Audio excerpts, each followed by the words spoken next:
Section 194N of the income tax act 1961 பத்தி நம்ம இந்த வீடியோல பார்க்க போறோம். அதாவது ஃபினான்ஷியல் இயர் 2025-26ல டிடிஎஸ் ஆன் கேஷ் வித்ட்ராயல், அதோட இந்த 194N வார்த்தை என்னன்னு பாத்தீங்கன்னா டிடிஎஸ் ஆன் கேஷ் வித்ட்ராயல்.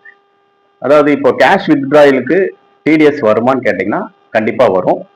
அது எந்தெந்த பேங்க் லிஸ்ட்னு பாத்தீங்கன்னா பேங்கிங், அப்புறம் வந்து போஸ்ட் ஆஃபீஸ், அப்புறம் கோஆபரேட்டிவ்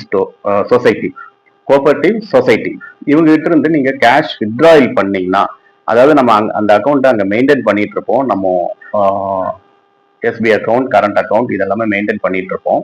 அப்போ அந்த டைம்ல கேஷ் வித்ட்ராயல் ஒரு சர்டைன் லிமிட் இருக்கு. அந்த லிமிட் வரும்போது கிராஸ் ஆகும்போது டிடிஎஸ் அப்ளிகபிளா மாறுது. இதோட யாருக்கெல்லாம் அப்ளிகபிள்னு பாத்தீங்கன்னா individual, HEF and other entities. இதோட அமௌண்ட் லிமிட் எவ்வளவுன்னு பாத்தீங்கன்னா 1 crore rupeesக்கு மேல கேஷ் வித்ட்ராயல் ஆயிடுச்சுன்னா அவங்களுக்கு வந்து டிடிஎஸ் அப்ளிகபிளா வரும்.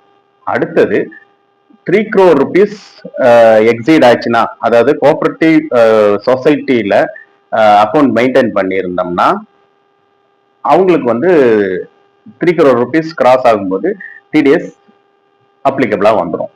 இதோட ரேட் ஆஃப் டாக்ஸ் எவ்வளோன்னு பார்த்தீங்கன்னா 2% வருது. அதாவது இண்டிவிஜுவலுக்கும், ஹெச்இஎஃப் அண்ட் அதர் என்டிட்டிஸ். இப்போ இன்னொரு பாயிண்ட் என்னன்னா, இன்னொரு லிமிட் என்னன்னு பார்த்தீங்கன்னா, சப்போஸ் ஒரு இண்டிவிஜுவல் அல்லது ஹெச்இஎஃப் வந்துட்டு கண்டினியூஸா ப்ரீவியஸ் 3 year வந்து ரிட்டர்ன் ஃபைல் பண்ணாமே இருக்கிறாங்க அப்படின்னா அவங்களுக்கு வந்து 20 lakhsக்கு மேல போகும்போது கேஷ் வித்ட்ராயல் அவங்களுக்கு டிடிஎஸ் அப்ளிகபிளா மாறுது. இதோட டைம் லிமிட் எவ்வளோன்னு பார்த்தீங்கன்னா, எப்போ ஒரு அந்த சொன்ன லிமிட் அந்த 1 crore, 3 crore not filing persons of individual and HUF 20 lakhs gross ஆகுதோ கேஷ் வித்ட்ராயல், அந்த டைமு அந்த அக்ரிகேட் அமௌண்ட் கிராஸ் ஆகும்போது டிடிஎஸ் அப்ளிகபிள் ஆயிடுது.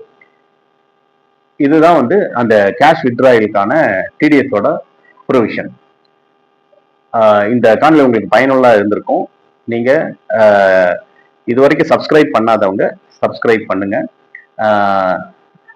வேறொரு காணொலியில் நாம் சந்திப்போம். தேங்க்யூ.